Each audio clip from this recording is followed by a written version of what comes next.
Cerita diawali dengan sekelompok polisi yang dikomandani Kapten Lee yang sedang menjalankan misi untuk menyelamatkan orang yang disandra. Dan terlihat Kapten Lee memerintahkan ke wakilnya bernama Xiao Chen untuk mengambil posisi sebagai penembak jitu. Lantas mereka dengan hati-hati menggerebek tempat para penjahat di dalam gedung itu dan satu persatu para penjahat dilumpuhkan.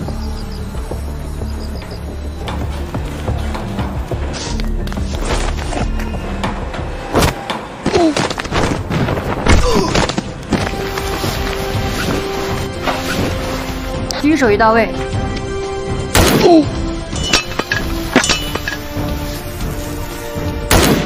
Dan terlihat ketua polisi bernama Kapten Aoyang sedang melihat monitor guna melihat aksi dari para polisi wanita itu bertindak. Dan ya, itu adalah adegan latihan yang diberikan kepada poluan baru untuk mengasah kemampuan dalam sebuah aksi penyelamatan. Lantas Kapten Aoyang mengatakan bahwa latihan ini adalah sebagai bentuk pertempuran nyata. Maka dari itu kekompakan perjuangan harus dijunjung tinggi.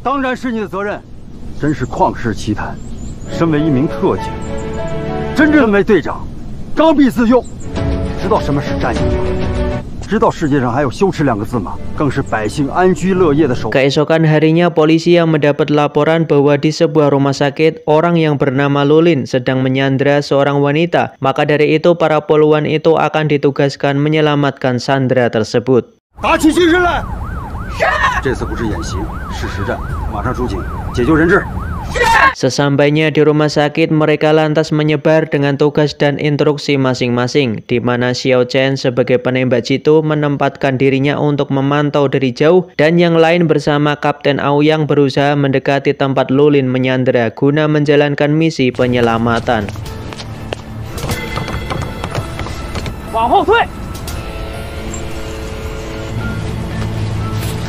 Dan ketika Kapten Aoyang sedang bernego untuk membebaskan sandera, tapi Lulin si penyandera tersebut terlihat memegang pisau yang akan membahayakan sandera. Maka Aoyang memerintahkan ke Xiao Chen untuk menembaknya dari jauh.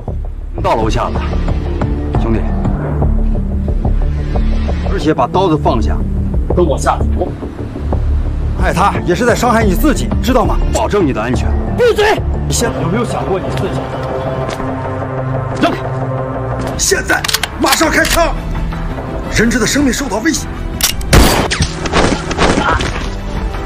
Dan alangkah terkejutnya, Lulin ternyata membawa bom di tubuhnya dan saat ia akan meledakkannya, Kapten Lee lantas berlari ingin menghalau tapi ditarik Kapten Aoyang dan lantas menahan ledakan itu dengan tubuhnya dan tewas saat itu juga. 妈，你们这帮骗子，在这个世界上受罪吗？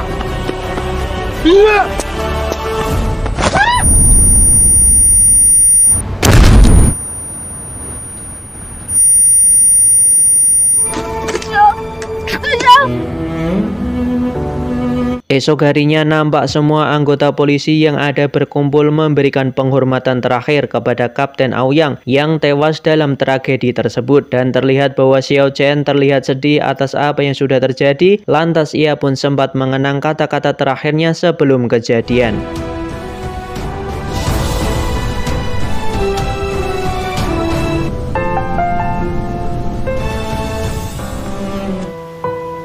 Xiao Chen。 还有羞耻2个字吗？小陈。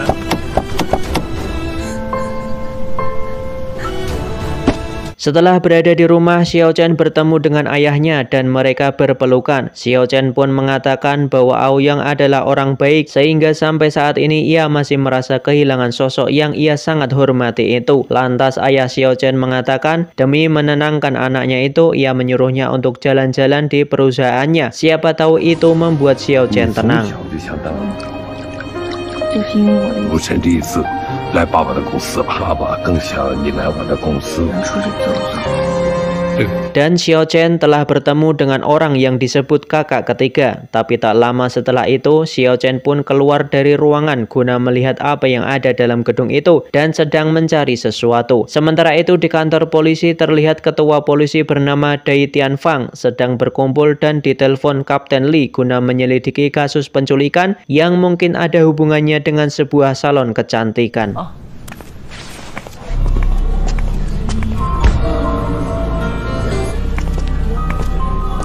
Dan tidak disengaja Xiao Chen bertemu dengan seorang wanita bernama Yui, wanita yang disandra Lulin tempo hari, dan Xiao Chen langsung menanyakan tentang kejadian tersebut, kenapa ia bisa disandra. Lulin, 为什么解释？让我去复查之前做的手术，这个我就不清楚了。那天就劫持一个歹徒。你认识陆林吗？我恨死他，是他诱骗了你。会儿叫我。 Terlihat Kapten Lee yang berpakaian biasa terlihat sedang dalam misi pencarian informasi di sebuah ruangan di rumah sakit, dan saat itu juga tidak disengaja bertemu dengan Xiao Chen yang juga sedang menyelidiki dan mencari sebuah fakta. Lantas mereka pun membuka komputer guna menemukan petunjuk.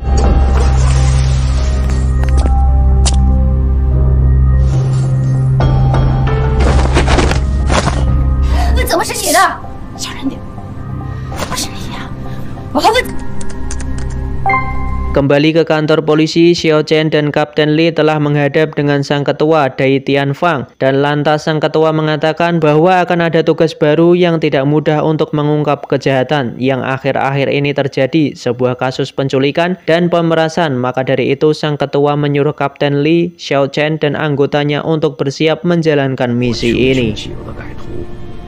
好，我现在提升了。 有信息吗？113专案组，你们7个人呢？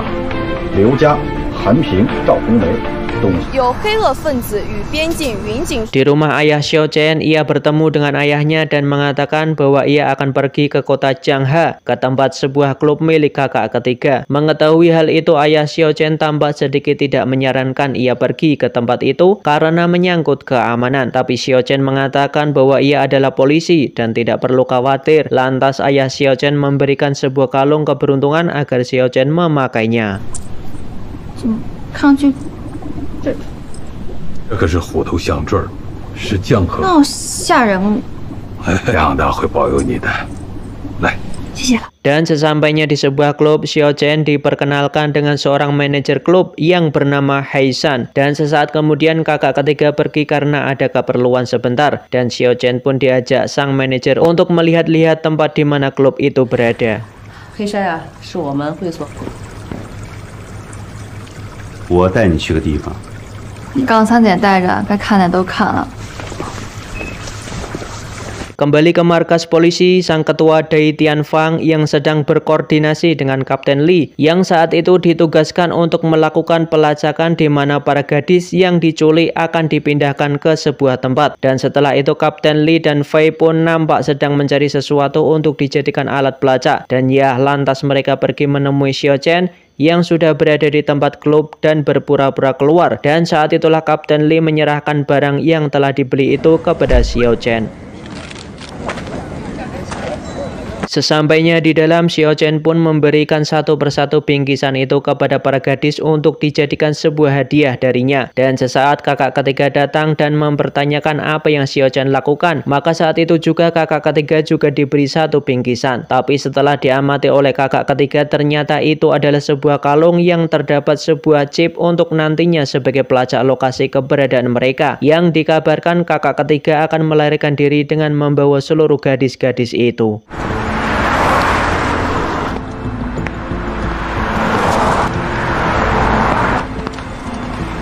Mengetahui hal tersebut, lantas kakak ketiga pun akhirnya memutuskan untuk pergi dari tempat itu dengan membawa banyak uang, dan nampak juga para gadis yang ada juga telah dipindahkan ke sebuah bus yang akan membawa mereka ke sebuah tempat rahasia. Tapi di saat yang bersamaan, Xiao Chen yang berada di luar nampak didatangi orang tak dikenal, dan lantas Xiao Chen pun baku hantam dengan mereka.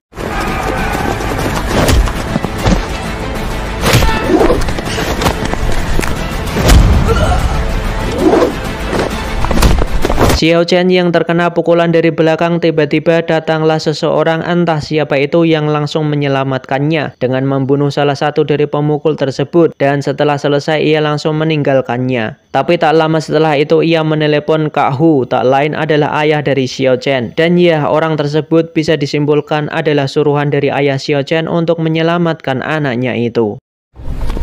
楚哥，子，你跟了我这么多年了，好，知道了。 放心吧，虎哥，知道了。你一定要注意安全。Di kantor polisi yang telah mendapat info bahwa kakak ketiga akan melarikan diri dengan membawa uang banyak, maka saat itu juga dari ketua polisi itu memerintahkan anggotanya untuk memburunya sebelum kakak ketiga pergi jauh dengan memeriksa setiap mobil yang mencurigakan.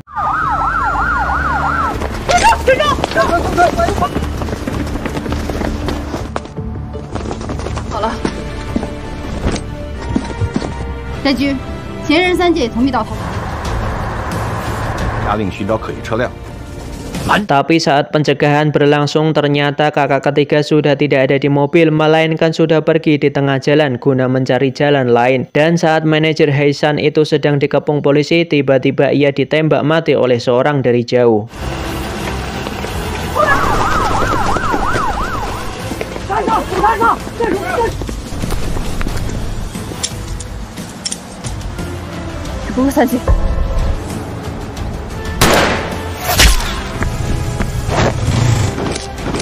Sesaat para anggota polisi telah berkumpul di kantor dan dengan instruksi ketua polisi, maka ia menyuruh anggotanya untuk segera bergerak ke tempat kakak ketiga berada yang sudah diketahui lokasinya. Dan dengan sedikit cara yang berbeda, maka Xiao Chen nantinya akan masuk dengan menjadi seorang wanita cantik agar nantinya memudahkan polisi untuk menggerebek tempat persembunyian kakak ketiga.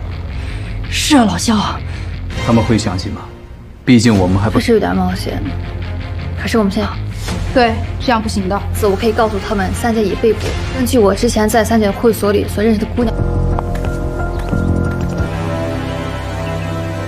Dan dengan penyamarannya tersebut, Xiao Chen akhirnya bisa masuk ke gedung tersebut dan dengan mudahnya ia langsung diajak menemui kakak ketiga di sebuah ruangan. Di posisi itu juga Kapten Li dan Fei juga mengamati dari kejauhan dalam misi itu dan melumpuhkan salah satu penjaga dan mengulik informasi di mana para gadis itu ditawan.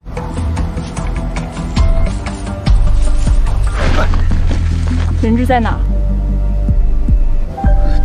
左边第3间。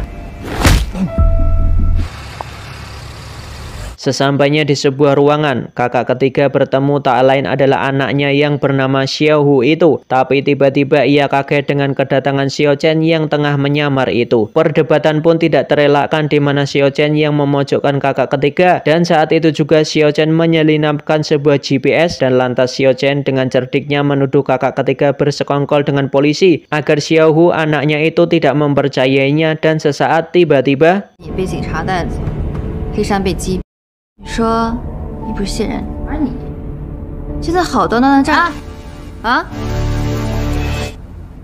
你们警察用的跟妈，有三儿，带他下去。 Dan nampak di luar polisi Fei dengan mengalahkan salah satu penjaga dan menemukan ruangan tempat salah satu sandera berada. Lantas ia membawanya pergi.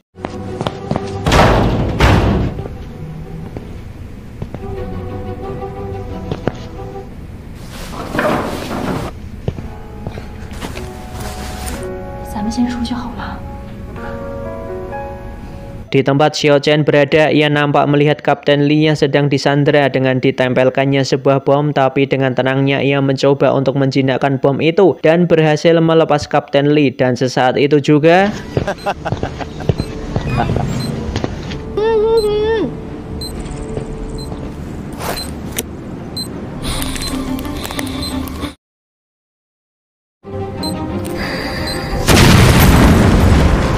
di sisi lain, Fei yang telah berhasil menemukan para gadis itu segera membawanya pergi dari tempat itu. Dan Xiao Chen bersama Kapten Li lantas mencari Xiao Hu, tapi mereka dihadapkan dengan para anak buah Xiao Hu.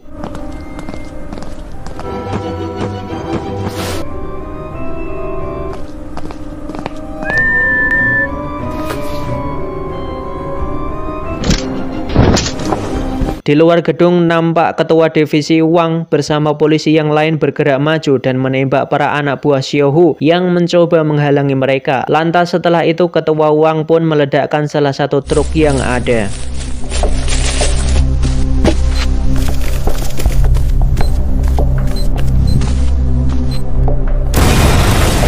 Fei yang membawa para gadis sandera itu untuk keluar tiba-tiba dihadapkan dengan para penjaga dan langsung menembakinya. Tapi ketua Wang datang saat itu juga guna memberi bantuan kepada Fei.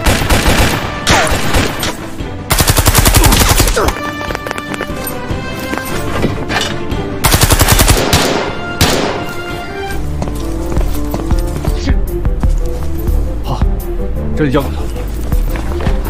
Sesaat baku tembak berlangsung antara Xiao Chen dan Xiao Hu berlangsung. Di saat itulah muncul laki-laki yang lantas menyuruh Xiao Hu untuk segera meninggalkan tempat itu. Dan dia mengatakan bahwa ia akan menghadang Xiao Chen dan Kapten Li. Dan ya, orang tersebut nampaknya adalah orang suruhan Kak Hu yang menyelamatkan Xiao Chen waktu dipukul kepalanya pada malam sebelumnya.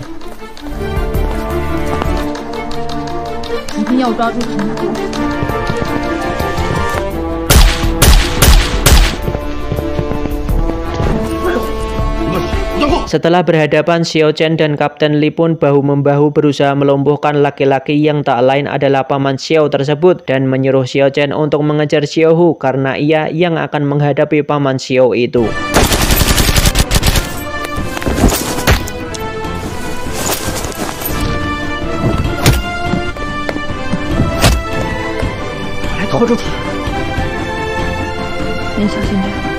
Dan ya, Xiao Chen berhasil mencegat Xiao Hu dan saat berhadapan ia mengatakan bahwa ingin sekali membunuh Xiao Chen dan Xiao Hu juga mengatakan bahwa ia adalah anak dari Kak Hu yang sekaligus nama lain dari Xiao Jingda dan dengan memperlihatkan sebuah kalung yang sama persis seperti kalung yang dimiliki Xiao Chen. Mendengar hal mengejutkan itu ternyata ia adalah anak angkat dari Xiao Jingda dan dengan kesimpulan mereka adalah kakak beradik tapi bukan sekandung.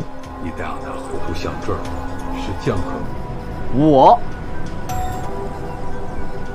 你他妈是羚羊，你是他那年在。 Di sisi lain, Fei yang berhasil menembak Xiao lantas mendapat bantuan dari anggota polisi lain karena Fei seketika itu pingsan saat baku hantam dengan Xiao dan Xiao pun berhasil ditangkap hidup-hidup.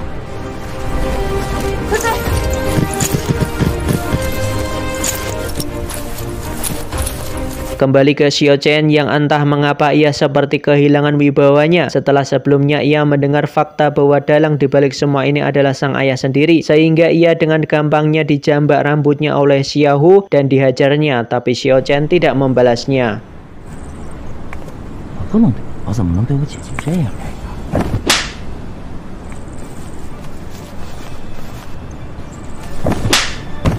Dan sesaat Xiao Hu mau menembak Xiao Chen, datanglah bantuan yang langsung menembak Xiao Hu hingga tewas. Di lain sisi, para gadis sandera terlihat dievakuasi untuk dibawa pergi dari tempat itu guna penyelamatan.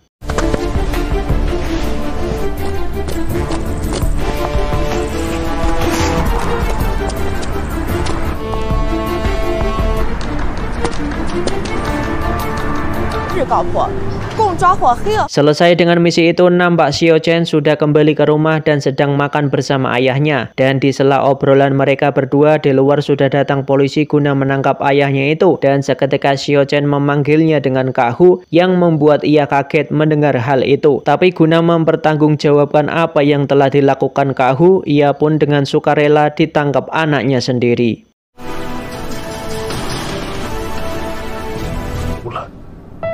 后来又记得我小的时候，我变成现在这个样子。